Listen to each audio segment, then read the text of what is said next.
លទ្ធផលនេះទាំងអស់គ្នាសូមចែករំលែកពីណាសម្រាប់បុគ្គលដែលប្រាប់ថាអូយអ្នកគ្រូខ្ញុំត្រូវការលទ្ធផលខ្ញុំធ្វើយូរហើយតើមានលទ្ធផលខ្ញុំសាងយូរតើមានលទ្ធផលខ្ញុំបានលទ្ធផលទៅលើអ្វីដែលខ្ញុំត្រូវការខ្ញុំមានអារម្មណ៍ថាទីខ្ញុំបរាជ័យទៅអ្នកទាំងអស់គ្នាវីដេអូមួយនេះសម្រាប់អ្នកដឹងមកអត់ខ្ញុំអត់ខ្វល់ថាអ្នកខ្លាំងប៉ុណ្ណាអ្នកបកកាយប៉ុណ្ណាអ្នកធ្វើច្រើនប៉ុណ្ណាអ្នកគិតធំប៉ុណ្ណាខ្ញុំអត់ខ្វល់ទេតែខ្ញុំខ្វល់ទៅមកមុខគាត់តើអ្នកជឿប៉ុណ្ណាបើសិនជាអ្នកជឿប៉ុណ្ណាលទ្ធផលអ្នកបានប៉ុណ្ណាឧទាហរណ៍ហើយគោលដៅបើអ្នកចុងឆ្នាំ2025ហ្មងអូយអ្នកគ្រូខ្ញុំគោលដៅចុងឆ្នាំ2025 100000 50000 20000 20000ខ្ញុំសួរអ្នកវិញពេលដែលអ្នកទៅស្ទូចត្រីណាអ្នកត្រូវការគេអ្នកត្រូវការស្ទូចឲ្យនុយហ្នឹងមែនអត់បានអ្នកស្ទូចត្រីបានចុះបើសិនជាអ្នកអត់មានអីទាំងអស់អ្នកស្ទូចបានអត់ឧទាហរណ៍ថាហើយគោលដៅរបស់ខ្ញុំ$10000បងឯងបងឯងកំពុងលក់អនឡាញមែនអត់ចាអញ្ចឹងបងឯងលក់អនឡាញបងឯងស្ថិតនៅក្នុងរ៉េតណា10អប់បងអើយនៅក្នុងក្រុមហ៊ុនបងឯងណា4500ឧទាហរណ៍ណាបានរ៉េតនេះបងឯងហ៊ានអត់អូយ4000ស្អីតែ1000នឹងមានផងអូយគ្មានលុយទេចាំគិតមើលសិនអ្នកឃើញនេះមនុស្សមួយចំនួនណាចង់បានធំក៏ប៉ុន្តែអត់ធ្វើទេ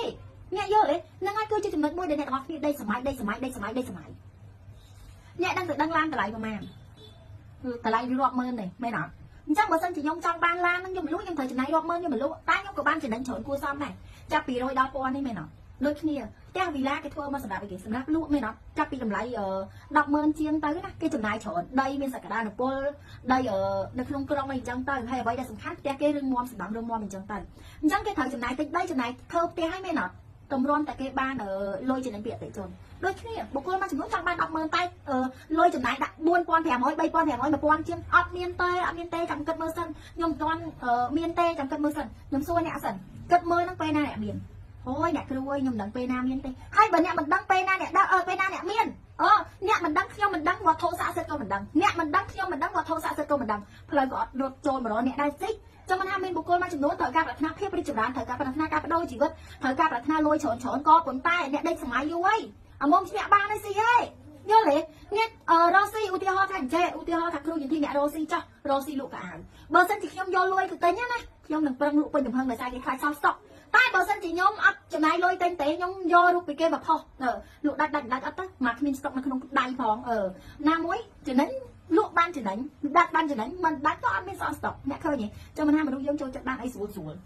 ចិត្តធំមិនណាយ៉ាងនិយាយពីខិតធំសាហាវក៏ប៉ុន្តែចិត្តកញ្ចក់ចិត្តតូចការជួតូចលទ្ធផលបានតូចនឹងឯងគុំចម្លើយថាហេតុអីអ្នករកបានត្រឹមតែ$10-20ការចំណេញណាដោយសារគេដោយសារចិត្តអ្នកវិសាសមជាមួយនឹងប៉ុណ្ណឹងចិត្តអ្នកវិតូចចិត្តអ្នកវិតិចចាំណាហេតុអីបានជាមានបុគ្គលមួយចំនួនលក់ត្រឡប់ទៅធ្វើការច្រើនដោយសារគេដោយសារចំណុចនឹងឯងចំណុចដែលគាត់ចង់បានធំក៏ប៉ុន្តែចិត្តគាត់កញ្ចក់ចិត្តគាត់តូច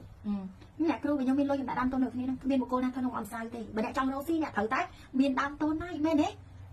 ដាក់ដើមទុនដំបូងតូចអត់សំខាន់ទេតែសំខាន់សួរថាមួយខែពីរខែមួយឆ្នាំពីរឆ្នាំអ្នកនៅតូចដដែលអត់បើនៅតូចដដែលគឺអត់ទៅមុខរួចទេហើយមានទៀតសម្រាប់បុគ្គលដែលលក់អនឡាញចង់បានតំណែងទាំងឡាយមើលណា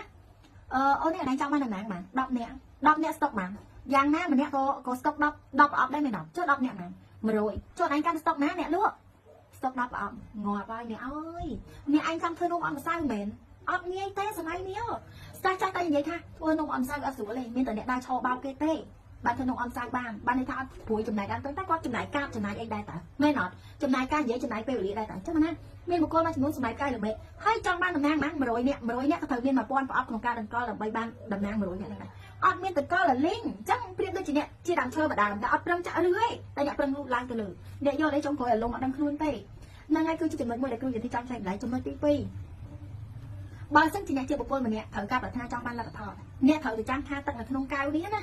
បើវាមិនទាន់ពេញទេអ្នកត្រូវតែចាក់ទៀតមិនទាន់ពេញអ្នកត្រូវចាក់ទៀតមិនទាន់ពេញអ្នកត្រូវចាក់ទៀតដូចគ្នាបើសិនជាពេលនេះអ្នកអត់ទាន់មានលទ្ធផលអ្នកត្រូវតែបន្ថែមការធ្វើទៀតប្រឹងទៀតបន្ថែមទៀតរហូតដល់មានលទ្ធផលយល់ទេសិចង់ថាគុំអន់ចិត្តគុំតូចចិត្តដោយសារយើងចាក់ទឹកអត់ទាន់ពេញកែវទេលទ្ធផលក៏អត់ទាន់មានដែរប្រឹងបន្តទៀតដោយក្តីស្រឡាញ់